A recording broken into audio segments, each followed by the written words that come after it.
Okinawa. The Tokyo leg of my Japan trip is coming to an end. I'll be flying to Okinawa for our business convention. Hello, hello, how are you guys? This is Katrina. I'm coming to you live from Japan, and I am satisfying my cravings for authentic Japanese ramen. Oh, it's around midnight in North America. Let me know, guys, where you're tuning in from, or if you're tuning in live or on a replay. That was fast. 16, I arrived then 17. I took some photos around. I had a tour guide. Love the photos. I hope you're liking them. I hope you're getting inspired. Getting inspirations for your next travel. Yes, some people are asking if I hired a tour guide for that. Yes, I did. That's why I was able to go to as much places as possible. And then the tour guide also is my photographer, so I'm grateful for that. Most of the, I have a list of things that I wanted to go to for specific photos, and I would say, yeah, most of it, maybe 80% of that, I was able to get because some are closed for the season, but the majority of it, yes, I was able to. And then yesterday, I met with my business partners, my mentors and coaches, and business colleague, Dave, Roxanne, Michelle, and Matthias, her husband. In the morning, we had a matcha and kimono experience. That was really good. Now I know how to spot an authentic matcha. It's interesting. He said he's a matcha tea expert, been doing that for 16 years now. And what he did, so he's been traveling to hone his experience as a matcha expert. And sabi niya, nagpunta siya sa US, bought like 15, 16 variants of packaged matcha tea. And he has a machine that tests for the content of matcha.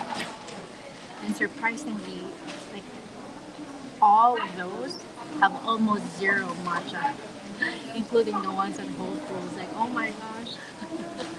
So where is the best place? And then we also asked, like, how about the ones in Starbucks? And long story short, our conclusion is the best place to buy matcha green tea is in Japan because here, I know, right? It's regulated. Like you cannot just label a tea matcha if it doesn't comply with a specific amount of green tea. In other countries, like they can grind any tea leaves and then call it like black matcha or blue matcha in other countries. And that's fine. People would believe that's already matcha. And there's a specific way of growing the leaves of matcha. If it's still leaves, it's called tencha. So it's actually covered. It's not exposed in the sun. So it gives that umami sweet flavor as compared to the regular teas, which are also healthy, but they kind of lean towards being bitter. And the matcha, like the authentic one, it leans towards like the sweetness, the umami. So, right? It's very interesting. So, um, I'm not really a huge fan of matcha, but after that, the benefits like anti-aging, antioxidants. Yeah, I bought like 2 containers of that, and he recommended an authentic place, like it's a subway station. So we got that. Also, Roxanne, my mentor, David Roxanne, also bought theirs, and also we got like a whisk and the stand of the bamboo whisk, and there's a specific flick of the hand to get that bubbly flavor. Yeah, so that was really interesting. There you go, matcha. Our ramen. Hmm.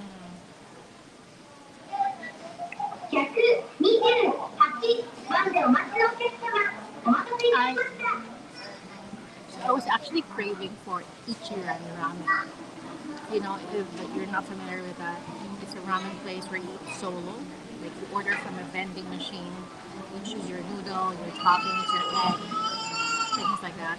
And then you go inside. Even if you're in a group, you will be put like one cubicle. So the concept there is for you to focus on eating, no distractions. And if you want to order more, like drinks or more soft-boiled egg or toppings, I think you need to press something or call, but you won't see your server. You see the hand, and they will just open like a little window, and they will put your additional order. So that's really neat. I was planning to eat there before we're heading here at the airport. This is like an hour away from my unique hotel, but I wanted to be here like 2 hours ahead of my flight, which I was able to do. So I'm just relaxed here, and then I'll work a bit after this. So I was scared to not make it on time. Wanted to be early here for my flight. And I realized when I searched, there's actually Ichiran as well in Okinawa. So I'll just find one in there. Although this is not too bad, but it doesn't hit the ramen umami that I was craving for that I get from the Ichiran ramen. But this is not too bad. I think the noodles is good. It's called char shu ramen. It's like some pork. It's actually good.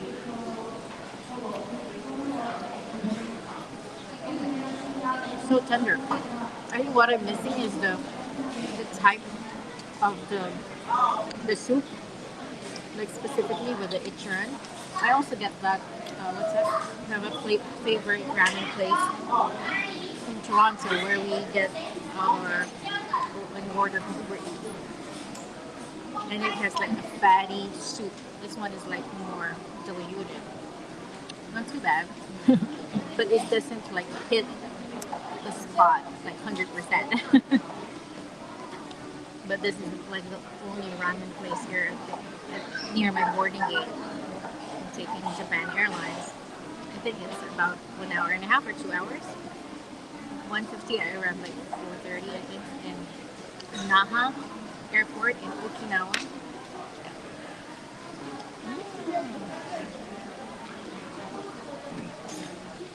And then last night we had a very interesting tour. Roxanne actually booked that one. My mentor. It's a walking tour, 2 hours, and we kind of we had a look of the other face of Japan. Not the always fancy and beautiful side. And he said like all countries they have their good and bad side. So we were on the other side. It's very interesting. I'll make a post about it. Like things that shouldn't be that are supposed to be illegal but legal, something like that. I don't want to offend anyone, but it's very interesting, like how the culture is. Yeah, it's interesting to know the other side of Japan. And our tourist guide is actually an Argentinian. So it's interesting. And when I woke up, like my legs, my feet felt so sore. And that was just 2 hours, 2.5 hours, 2.5 hours of walking. Dave and Roxanne, they had a tour prior that for 6-7 hours straight. I can just imagine. Like walking tours are no joke, especially although we are stopping along the way, but it's a long walk. We went to the red light district, like the restaurants, yeah, those side streets where you can eat like those izakaya places, like grilled food, small pockets of spaces on the side streets. It's like when you walk into that alley, it's like old Japan. It's a very good experience actually.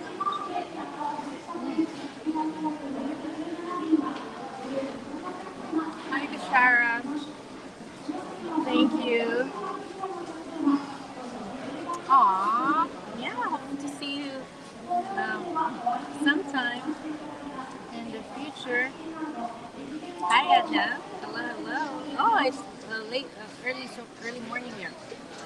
Jessica. Thank you so much. Thanks, Jessica.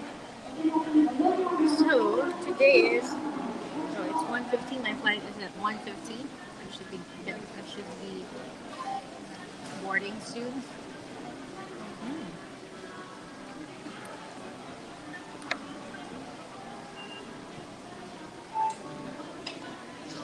Of course, Japanese culture should always be on time. They're very polite. My Uber driver is wearing a suit, like full suit, and wearing gloves. Like it's like one of those valet drivers in a five-star hotel. Very cautious, very like you feel so safe. Like even leaving your belongings. I left an umbrella yesterday when we went tea shopping. I remember it's just there. Like even if there's thousands of the same umbrella. And there's also this hot spring on the rooftop of my hotel. So relaxing.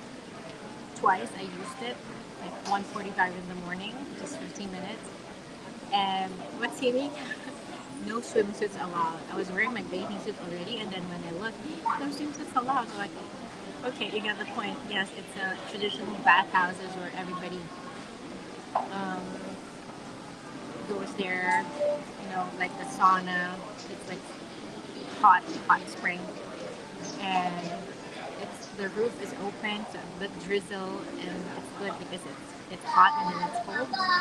And yes, no swimsuits allowed. So you can just imagine.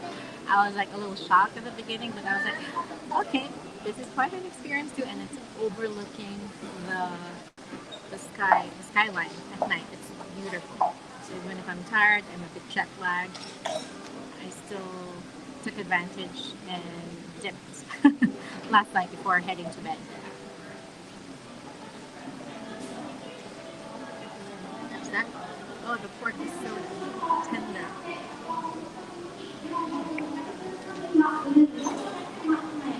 They should just travel and then relax at the hotel, mentally prepare for the day after the activities. Tomorrow we have the fundraising gala, after that the VIP gala, and then on 22nd is the main convention. I think 5,000 people all over the world, and I think 1,000 of that just from our online community alone. It's crazy. So I know it's gonna be exhausting, but in a good way. It's always nice to like see business partners, business colleagues, learning from them. It's because it's the meeting after the meeting, the small conversations. Sometimes you get something from that. It empowers you. It's like a huge springboard to basically push you to the next level in your business. I love connecting offline as well. So actually, this Tokyo trip is just the side fun trip.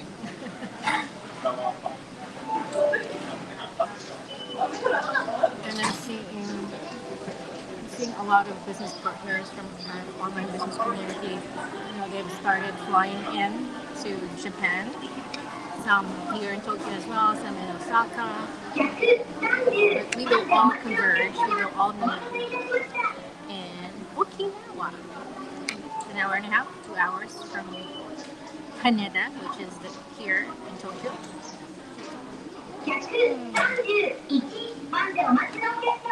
Oh, and I also bought some souvenirs. I bought this origami. You can just follow. You cannot see clearly. Like little trinkets. And I bought the Tokyo Tower cardboard. I usually just buy a magnet. They don't have it here, so maybe I'll find it in Okinawa or Osaka. It's more of, yeah, so it's not too heavy. I was wanting to buy a costume for my husband, like a Naruto. He's a huge fan of Naruto, and he uses it for his students because he's an early childhood educator. But I'm so pressed for time. It's not really a need, but just in case. but I need to travel going to Akihabara. I think that's the name of this new building. Good. So, the food here is so good. Like the breakfast, usually when there's breakfast at the hotel, it's just buffet, right? Here, it's an additional. I think when you convert to Canadian, it's like $19. Yeah, a bit on the high end, but it's really good. They serve us like a smorgasbord of like tiny dishes. There's fish, a lot of veggies, pickled veggies, the soup, the rice, custard, there's egg, and it's filling in a good way. Like you can. It's whole foods. You can sense the health coming into your body. That's why I noticed most Japanese, they are fit. Like, they have fit stomach. They walk a lot, I would say.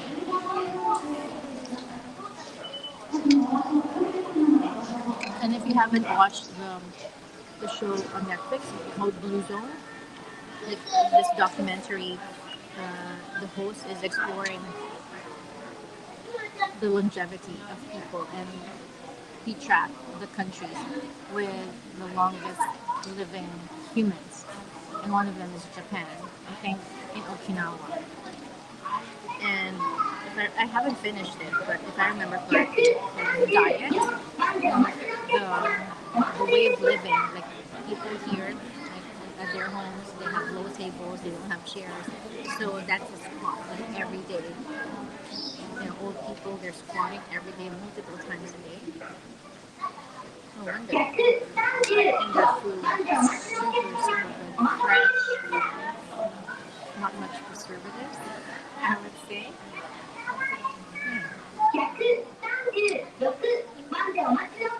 Please let me know where you guys are tuning in from so we know how global we are. And let me know, have you been here? Okay. If yes, what are your favorite things here to do? Or if you wish to go here too, where do you want to go? And why? I'm not gonna finish this food. I'm gonna say bye bye to you guys. See you in Okinawa. I'll do a tour. I'm so excited. The hotel is like an ocean view.